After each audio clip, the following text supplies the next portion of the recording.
श्रीराम समर्थ. मार्च 18. प्रपंचात भगवंताचे अनुसंधान ठेवा. तुम्ही इथे इतके जण जमला आहात, त्यापैकी कुणीही मला सांगावे की आपली सर्व धडपड कशाकरिता असते. प्रत्येक जण सुखासाठी खटपट करीत असतो. प्रपंचात सुख मिळावे असे सर्वांना वाटत असते आणि त्याकरिता जो तो प्रयत्न करीत असतो. परंतु आजपर्यंत प्रपंचात कुणाला सुख मिळाले आहे? ज्याला मिळाले असेल त्याने तसे सांगावे. कुणी म्हणतो माझजवळ संपत्ती आहे पण संतान नाही. कुणी दारिद्र्य आहे म्हणून रडतो. कुणी काही सांगतच असतो आणि म्हणतो की माझी इच्छा पूर्ण झाल्यावर मी सुखी होईल. पण ती इच्छा तृप्त झाल्यावर दुसरी तयारच असते. म्हणजेच आपली हाव कधीच तृप्त होणे शक्य नाही. मृगजळ पिऊन कुणी कधी तृप्त झाला आहे का? प्रपंचात जिथे खोटा तिथे सुख कसले मागता? याचा अर्थ असा नाही की प्रपंच सोडावा, पण तो सुखाचा कसा होईल हे पाहत जावे.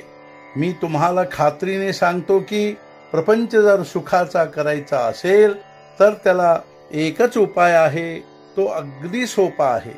तो म्हणजे प्रपंच माझा नाही, तो रामाचा आहे असे म्हणा, म्हणजे झाले.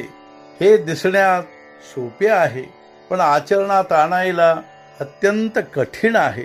ते परमात्म्याची कृपा झाल्याशिवाय साधायचे नाही.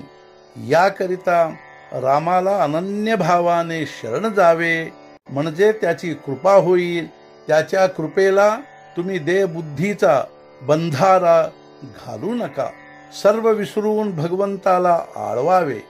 भगवंताची कृपा आपल्यावर आहेच असे म्हणावे. ती काम करीतच असते. आपण आपल्या शंकेने ती झाकून टाकू नये. आपण भगवंताला म्हणावे, भगवंता मी सर्वस्वी तुझा आहे. माझा प्रपंच हा तुझाच आहे.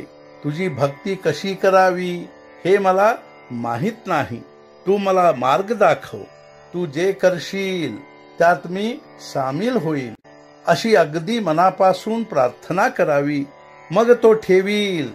त्या परिस्थितीमध्ये आपण अगदी आनंदात राहावे. तुम्ही इतके कष्ट घेऊन मला भेटायला येता पण रिकामे परत जाता हे पाहून मला वाईट वाटते. माझ्याजवळ जे आहे ते तुम्हाला व्यावहारिक जगात कुठेही मिळायचे नाही. ते म्हणजे भगवंताच्या नामाचे प्रेम होय. जे संतांनी सांगितले आहे तेच मी सांगतो. ते सत्य आहे असे मनापासून समजा. खरोखर राम तुम्हाला सुखी करील. तुम्हाला माझा आशीर्वाद आहे की तुम्हाला नामाचे म्हणजे भगवंताचे प्रेम खात्रीने लाभेल. आजचा मुख्य विचार, सुखाने प्रपंच करा पण त्यामध्ये भगवंताचे अनुसंधान ठेवा. सद्गुरुनाथ महाराज की जय. जय जय रघुवीर समर्थ.